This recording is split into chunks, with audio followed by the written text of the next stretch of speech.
Hey guys, LevelCap here, and welcome to another episode of This Week in Gaming. DICE slowed Battlefield 5's time to kill for most weapons in an attempt to help new players feel less overwhelmed by the game's more hardcore gunplay. Data collected since launch shows that players are getting frustrated and leaving games, leading to what DICE calls player churn. Basically, new players die a bunch, get frustrated, quit the match, and stop playing Battlefield 5. The change has been highly controversial even before it was implemented. Many players on social media, the game's official forums, and Battlefield subreddits, and even in-game have had expressed a nearly unanimous dislike for the slower TTK. DICE has since updated the community via a Reddit post apologizing for the lack of clear communication regarding the change. It's not permanent and only being done to gather data about new players. The data will help guide future adjustments to the game. In the meanwhile, servers with the original TTK will be available across all game modes starting next week. Currently, the original TTK is only offered in a playlist called Conquest Core. Further changes will come in January. In a lot of ways, the TTK change has hurt the overall balance of Battlefield 5. It's a sledgehammer of a change that should have been done with a scalpel. Many players feel that the majority of problems with the time to death experience is actually caused by a bug that is stacking several hits on single frames, leading to near instantaneous death. This, and a combination of the game's other bugs, might be a contributing factor to player churn DICE is seeing in their data. If you want my thoughts on the changes, be sure to check out yesterday's video. In more positive Battlefield 5 news, the max rank company coin issue was resolved with the game's latest update. Players that hit rank 50 before the update should get a nice lump sum of company coin. You'll also be earning company coin as you play, regardless of rank. The next wave of Tides of War challenges is also live. Finishing at least one of the 3 paths will net you a helmet cosmetic item based on armor used in World War I. Insurgency Sandstorm has officially released. The game has been playable for several months as part of a pre-order beta offer. Several significant updates were made to Sandstorm leading up to the launch, with optimization and balance being top priorities.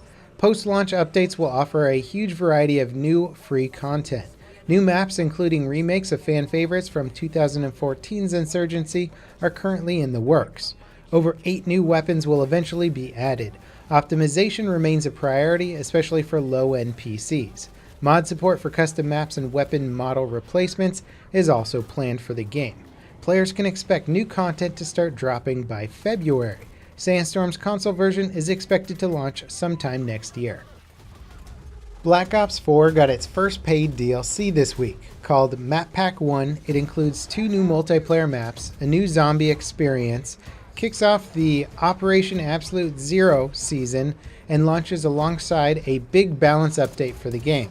The same update also adds a new operator called Zero. She has an EMP grenade that disables enemy equipment and an ice pick ability that lets her hack enemy score streaks. Blackout also received some big updates. Armor plates have been added that repair damaged armor. The classic Black Ops 2 map, Hijacked, was added to the map as well, giving players a new area of close quarter engagement. The update and DLC are currently live on PlayStation 4. Other platforms will follow in the coming weeks. PUBG's new winter-themed map, VIKENDI, has been live on the game's test server for about a week now. An update to the test server launched on Wednesday that adds the upcoming VIKENDI Survivor Pass. It's similar to Sanhok Event Pass in that players can earn XP towards cosmetic item unlocks by playing the matches and completing specific challenges. It has both a paid and free progression tier, with the paid tier obviously having some more things to unlock. VIKENDI officially launches on the 19th on PC. PUBG launched on PlayStation 4 this week. It matches the Xbox One version regarding performance, with some minor improvements to draw distance. PlayStation 4 Pro support is limited to a resolution bump up to 1440p and better texture quality. PUBG, regardless of the platform, leaves a lot to be desired when it comes to performance and graphics, so it's no surprise the PlayStation 4 version wouldn't offer any major improvements.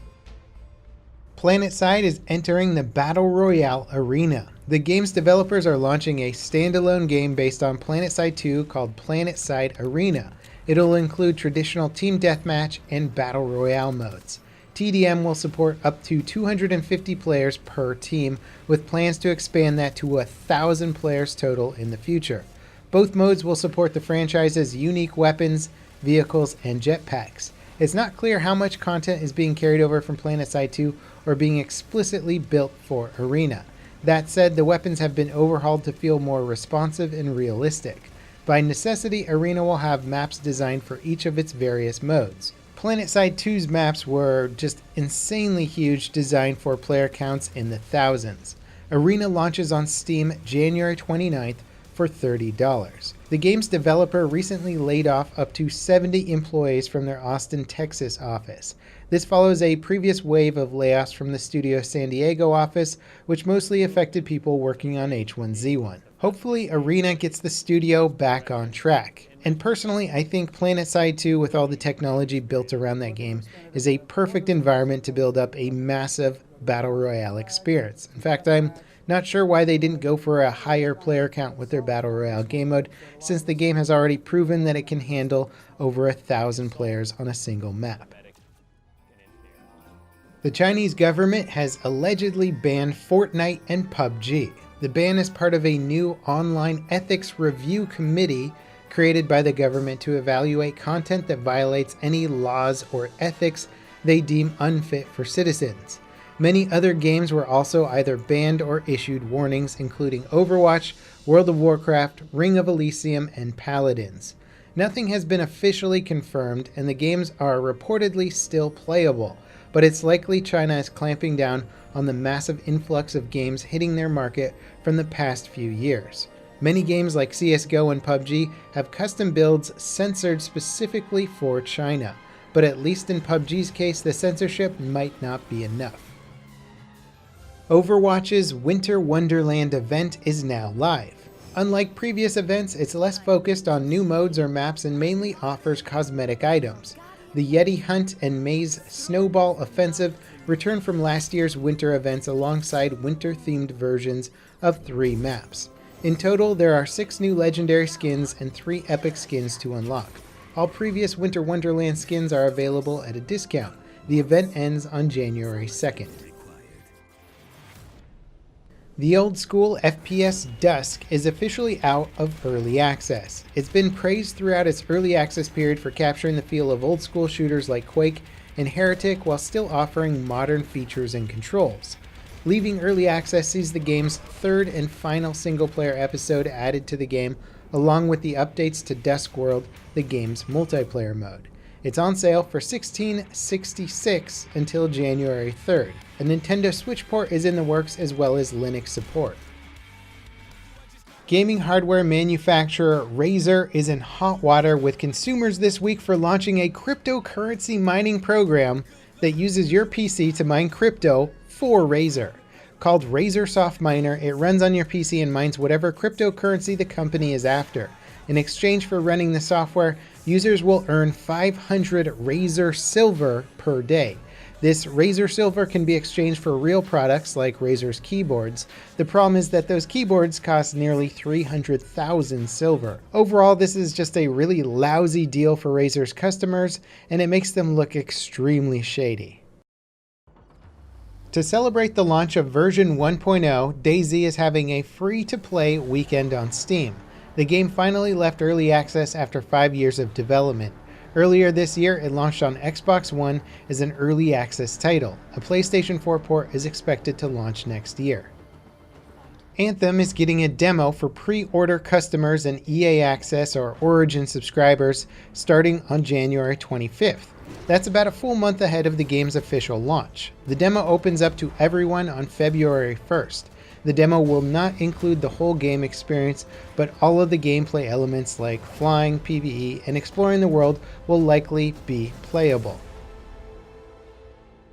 In our final story this week, the highly anticipated post-apocalyptic shooter Metro Exodus now has a release date. It launches on February 15th of next year at $60 for PlayStation 4, Xbox One, and PC. It's the third and supposedly final entry in the Metro franchise following 2013's critically praised Metro Last Light. It's also the first game in the franchise to break away from the confines of the Russian underground metro, letting players explore more of the wasteland above. And that wraps it up for today's episode of This Week in Gaming. As always, thanks for watching. Let me know what story you thought was the most interesting in the comments down below, and I'll see you next time. This is Level Cap, signing off.